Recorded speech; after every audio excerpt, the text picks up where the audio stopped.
जय हिंद दोस्तों, कैसे हैं? उम्मीद करता हूं आप सभी अच्छे होंगे। आपकी तैयारी प्रिपरेशन बहुत ही अच्छी तरीके से चल रही होगी।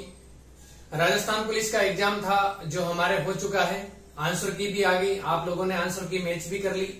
सभी ने एक्सपेक्टेड कट ऑफ विभिन्न प्रकार के माध्यमों से पता भी कर ली और जिनको बताया है उसके आधार पर उन्होंने अपना आगे का प्रोसेस है उसको फॉलो करना स्टार्ट कर दिया होगा। अभी हमारे समक्ष एक और महत्वपूर्ण वैकेंसी है वनपाल वनरक्षक की, जिसके अंदर बहुत सारे भाई बहन ऐसे हैं जिन्होंने फॉर्म फिलअप किया हुआ है और उसकी वो तैयारी कर रहे हैं। और इसका एग्जाम अक्टूबर के अंदर होने वाला है। अभी जुलाई चल रहा है, अगस्त सितंबर अक्टूबर 3 महीने और 15 दिन के लगभग इस महीने के बचे हैं। कुल मिला के 3.5 महीने, जिसमें से कट पीट के आपके पास में 3 महीने का टाइम है इस भर्ती की तैयारी करने के लिए। तो दोस्तों, मैंने आज डिसाइड किया कि ये 3 महीने आप लोगों को इस वनपाल और वनरक्षक के लिए कैसे यूटिलाइज करना है, इसके लिए क्या महत्वपूर्ण स्ट्रेटेजी होनी चाहिए जिसके आधार पर आप तैयारी करें और आपका सिलेक्शन हो, आपका अच्छा स्कोर जाए। तो सबसे पहले हम देखते हैं सरसरी तौर पर हमारा वनपाल और वनरक्षक का जो एग्जाम है इसको 3 पार्ट के अंदर हम डिवाइड कर सकते हैं। पहला है जीके जीएस का और दूसरा है हमारा रीजनिंग और तीसरा मैथ्स का। हालांकि राजस्थान पुलिस की तरह इसके अंदर ऐसे डिवाइडेशन नहीं किया हुआ है कि यहाँ से इतने नंबर के क्वेश्चन, यहाँ से इतने नंबर के क्वेश्चन और यहाँ से इतने नंबर के क्वेश्चन आएंगे। लेकिन पुराने पेपर और मॉडल पेपर इनको देखने के बाद में मैंने एक आइडिया लगाया है जिसके अंदर ये हम बता सकते हैं कि हमारा जो पेपर है इसके अंदर 20 से 25 क्वेश्चन है जिसको हम रीजनिंग के मान सकते हैं और 20 से 25 क्वेश्चन ही हम मैथ्स के मान सकते हैं। किसी पेपर के अंदर 20, किसी के अंदर 21, 22, इस हिसाब से आपके ये क्वेश्चन आए हुए हैं। और इसके बाद में आपके जो कुल मिला के 50-55 क्वेश्चन जो है वो आपके जीके जीएस के। इसके आधार पर हम पुराने पेपरों को देखकर हम ये आइडिया मान सकते हैं ताकि हम एक डिवाइडेशन कर सके और हमारी जो तैयारी है उसको एक बेटर वे हम दे सकें। अब आपके समक्ष ये 3 भाग के अंदर मैंने डिवाइड कर दिया। अब इसके अंदर आपकी रीजनिंग और मैथ्स है ये अलग हो गई। 20-25 नंबर के दोनों मिलाकर यानी कि 45 से 50 नंबर की आपकी रीजनिंग और मैथ्स है। इसके बाद में सीधे 50-55 क्वेश्चन हैं जो आपके जीके जीएस के हैं। तो इसके अंदर दोस्तों मैं आपको बताऊं कि राजस्थान हो चाहे कोई भी एग्जाम हो कहीं का भी, जिसके अंदर इंडिया का वेटेज है वो 40% के लगभग आता है। यानी कि अगर 100 क्वेश्चन आते हैं तो उसमें से 40% जो क्वेश्चन है वो आपके इंडिया के जीके से आएंगे।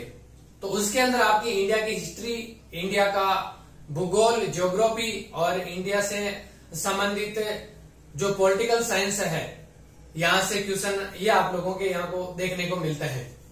इसके बाद में बाकी बचा हमारा 60% जो पोर्शन है वो राजस्थान का जीके, जिसके अंदर राजस्थान की सभी प्रकार के अलग अलग सब्जेक्ट जो चाहे पॉलिटिकल साइंस हो, चाहे ज्योग्राफी, हिस्ट्री, आर्ट, कल्चर, इसके अंदर आपके इंक्लूड हैं। और करंट अफेयर जिसके अंदर बहुत सारे अलग अलग टॉपिक्स हैं जो मैंने पहले भी बताए, अभी भी आप लोगों को बताऊंगा। ये आपका हो गया डिवाइडेशन। अब इसके अंदर आप जो हमारे 50-55 क्वेश्चन बचे तो इसका 40% आप लोग देख लीजिए कि कम से कम 20 क्वेश्चन या 20-22 क्वेश्चन है जो आपके इंडिया जीके से आपको देखने को मिलेंगे, जिसके अंदर इंडिया का करंट अफेयर भी रहेगा और इंडिया के बाकी सारे सब्जेक्ट भी रहेंगे। और बाकी जो आपके बचे 30-35 क्वेश्चन वो क्वेश्चन है आपके सीधे राजस्थान के जीके से। तो राजस्थान के जीके के अंदर वही मैंने अभी जो बताया वो सारे सब्जेक्ट आपके इसमें इंक्लूड होंगे। अब इसको हम डिवाइडेशन कैसे करें दोस्तों? रीजनिंग और मैथ्स एक ऐसा सब्जेक्ट है जो आपको प्रैक्टिस के बिना नहीं आएगा और ये प्रैक्टिस आपको एग्जाम तक कंटिन्यू रखना है। तो आप लोग कम से कम 8-9 घंटे स्टडी का टाइम टेबल बनाइए मिनिमम, क्योंकि 3 महीने का टाइम है। यहाँ पर आपको सिलेक्शन लेना है इस 3 महीने के अंदर, तो आपको कम से कम 8-9 घंटे का टाइम टेबल तो आपको बनाना पड़ेगा।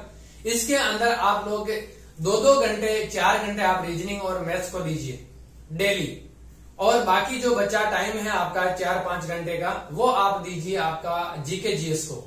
तो जीके जीएस के अंदर साइंस भी इंक्लूड है।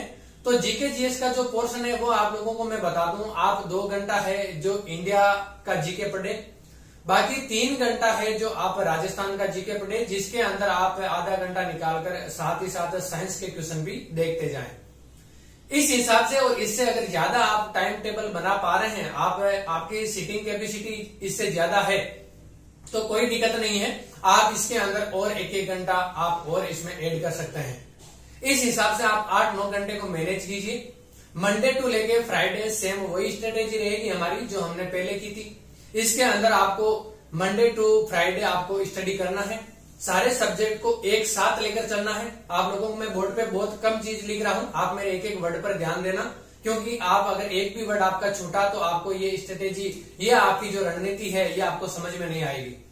तो आप लोग 8-9 घंटे का ये जो टाइम टेबल बनाया, मंडे टू लेके फ्राइडे तक आपको इसको तैयारी करना है। सारे सब्जेक्ट को आप साथ लेकर चलना है। ये नहीं कि एक सब्जेक्ट पहले पढ़ रहा हूं, दूसरा सब्जेक्ट ये कंप्लीट होने के बाद में मैं तैयार करूंगा, नहीं। आप मॉर्निंग से इवनिंग तक आपका जो भी टाइम बनाया हुआ है, नाइट में भी जो टाइम बनाया हुआ है, उसमें सारे सब्जेक्ट आप लेकर चलें। जो आपका 3 घंटे का, 2 घंटे का या 4 घंटे का जो जीके का, जीएस का आपको पोर्शन मैंने बताया, उसमें आप सब्जेक्ट लेकर चलें। आप एक एक सब्जेक्ट को, अगर आपका जो ज्यादा कमजोर है उसको थोड़ा ज्यादा टाइम दे लीजिए, जो थोड़ा ठीक है उसको थोड़ा सा कम टाइम देकर आप उनको मैनेज करें। और ऐसे करके आप सैटरडे को आप जो भी पढ़ा है आपने मंडे टू लेके फ्राइडे तक, इसका रिवीजन करें। और संडे को सेम वही मॉडल पेपर, टेस्ट पेपर या क्विज अभी से ही आप करना स्टार्ट करें, ताकि आप लोगों ने, अगर मेरी राजस्थान पुलिस में मैंने जो बताया था उस स्ट्रेटेजी के ऊपर अगर आपने ध्यान दिया, अगर गौर किया, तो आपने ये महसूस किया होगा कि आपने मॉडल पेपर, क्विज या टेस्ट सीरीज करने से आपको टाइम मैनेजमेंट और आपकी एक्यूरेसी है वो 100% तक गई थी। तो यही चीज हमें यहाँ पर भी लागू करना है। आप संडे के दिन आप मॉडल पेपर करें, कम से कम 2 या 3 पे आप मॉडल पेपर दीजिए, टेस्ट पेपर दीजिए, आप क्विज दीजिए।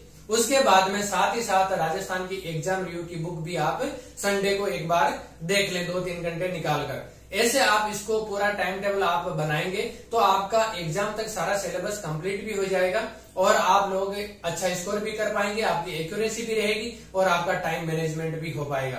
क्योंकि इसके अंदर आपको 120 मिनट मिलेंगे। इस पेपर के अंदर 100 क्वेश्चन है, 100 नंबर के हैं, तो आपको टाइम है इसके अंदर सफिशियंट है। बस आपकी एक्यूरेसी और आपकी प्रैक्टिस के ऊपर डिपेंड करेगा कि आप कितने क्वेश्चन अटेम्प्ट कर पाते हैं। तो ये चीज आपको ध्यान में रखना है। बाकी आप रही करंट अफेयर की, तो करंट अफेयर के अंदर आप ज्यादा टाइम वेस्ट नहीं करें।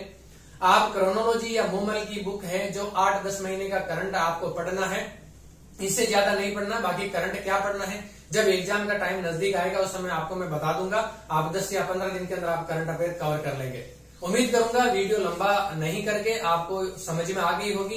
इसी तरह आप इस स्ट्रेटेजी को अपनाकर आप अपने वनपाल वनरक्षक की तैयारी करेंगे, जिससे आपका स्कोर भी अच्छा होगा और आपका सिलेक्शन भी होगा। उम्मीद करता हूं समझ में आया होगा। जय हिंद, जय भारत।